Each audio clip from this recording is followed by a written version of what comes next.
Shalom Ibu, saya Rowli Juli Lovelin Huta Barat. Di sini saya akan mempraktekkan pengajaran Perjanjian Lama kepada anak sekolah minggu sebagai ujian akhir semester. Terima kasih Ibu dan selamat menonton. Shalom adik-adik sekolah minggu.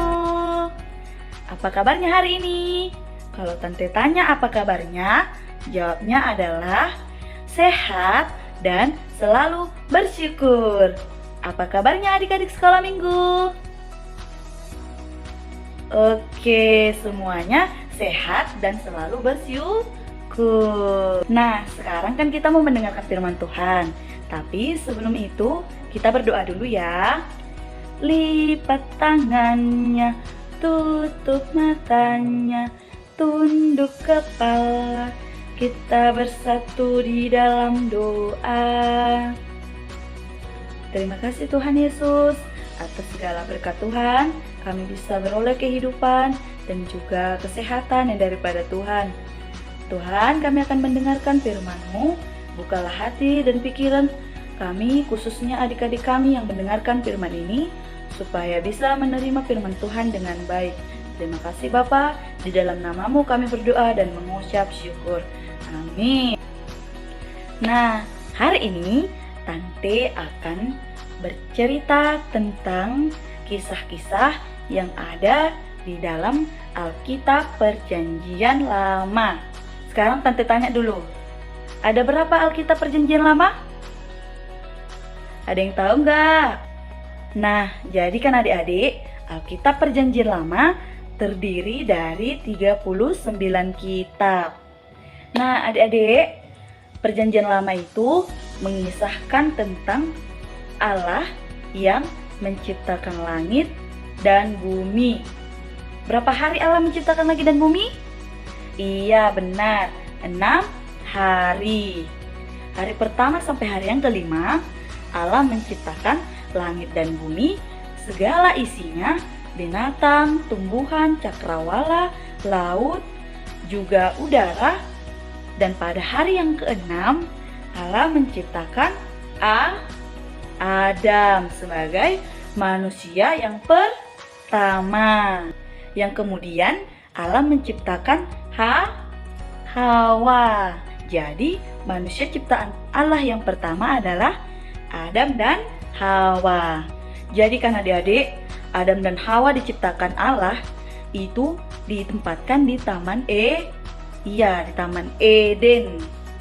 Di Taman Eden, Allah memerintahkan Adam dan Hawa untuk menjaga dan melindungi bumi ciptaan Allah yang telah diciptakan Allah sungguh indah. Dan juga Allah berfirman, berkembang biaklah dan bertambah banyaklah, penuhilah seluruh bumi. Nah adik-adik, di Taman Eden ada sebuah pohon yang dilarang Allah untuk dimakan buahnya. Namun pada suatu ketika datanglah ular, jelmaan daripada iblis. Dia menggoda Hawa untuk memakan buah larangan itu, dan Hawa juga memberikannya kepada Adam. Nah, setelah memakan buah itu, mereka menjadi berdosa. Dan Allah pun murka kepada Adam dan Hawa karena tidak mendengarkan perintah Allah. Allah pun mengusir Adam dan Hawa dari Taman Eden. Tetapi Allah tidak membiarkan mereka sendiri. Allah tetap menyertai Adam dan Hawa sampai Adam dan Hawa memiliki banyak sekali keturunan. Sampai-sampai keturunan Adam dan Hawa menjadi suatu bangsa pilihan Tuhan, yaitu bangsa Israel.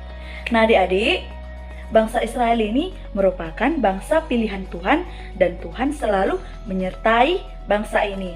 Mulai dari mereka diperbudak, mulai dari mereka dibuang ke Mesir, sampai mereka pulang lagi ke negeri mereka, Allah tetap menyertai mereka melalui nabi-nabi yang telah diutus Allah untuk membawa bangsa Israel keluar dari Mesir. Tapi kenapa ya Allah memilih bangsa Israel? Kenapa nggak bangsa lain aja?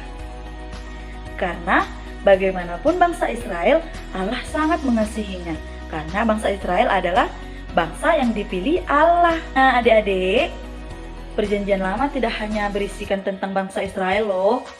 Ada juga kitab puisi. Di kitab Mazmur adalah kitab tentang puji-pujian kepada Allah. Gak hanya itu loh adik-adik, kitab puisi banyak berisikan tentang kebesaran Allah terhadap umat manusia dan indahnya karya ciptaan Allah. Contohnya kita juga berisikan nasihat dan ajaran supaya manusia bisa hidup dengan baik. Nah, hal yang paling penting yang ada dalam Perjanjian Lama adalah nubuat dan janji Allah tentang kedatangan Mesias sebagai juru selamat manusia. Nah, jadi kan adik-adik, firman Tuhan dari Perjanjian Lama mengatakan bahwa meskipun tante berdosa, adik-adik berdosa, kita semua berdosa, tapi Allah tetap menyayangi kita.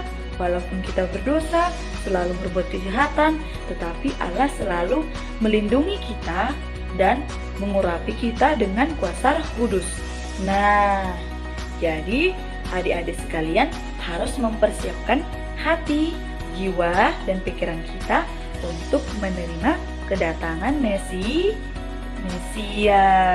Karena Allah akan datang melalui Mesias kepada orang-orang yang percaya dan juga hidup dalam kebenaran firman Tuhan. Contohnya seperti berbuat baik, sayang kepada orang tua, sayang kepada teman, selalu menolong teman-teman, dan satu hal lagi, rajin datang ke gereja untuk memuji dan memuliakan nama Tuhan. Oke, mantap. Tante yakin kalau adik-adik yang menonton video ini adalah anak-anak pilihan Tuhan. Maka dari itu, marilah kita menyiapkan hati kita supaya kita dipimpin oleh Mesias. Amin. Kita berdoa. Terima kasih Tuhan Yesus, kami telah mendengarkan firman Tuhan. Biarlah Tuhan ajari kami untuk menjadi anak-anak-Mu yang percaya kepadamu dan selalu berpegang kepada perintah-perintah Tuhan dan selalu hidup dalam kebenaran firman Tuhan. Biarlah Tuhan firman yang telah disampaikan oleh guru sekolah minggu dapat bertumbuh dan berkembang di hati dan pikiran adik-adik yang menonton video ini. Terima kasih Bapak. Amin. Demikianlah video ini saya buat sebagai ujian akhir semester. Saya ucapkan terima kasih kepada Ibu dosen pengampu, Ibu Pendeta Junior Siregar, dan juga kepada Bapak Ibu yang telah menonton video ini, dan juga kepada adik-adik sekolah minggu semuanya. Dadah, shalom.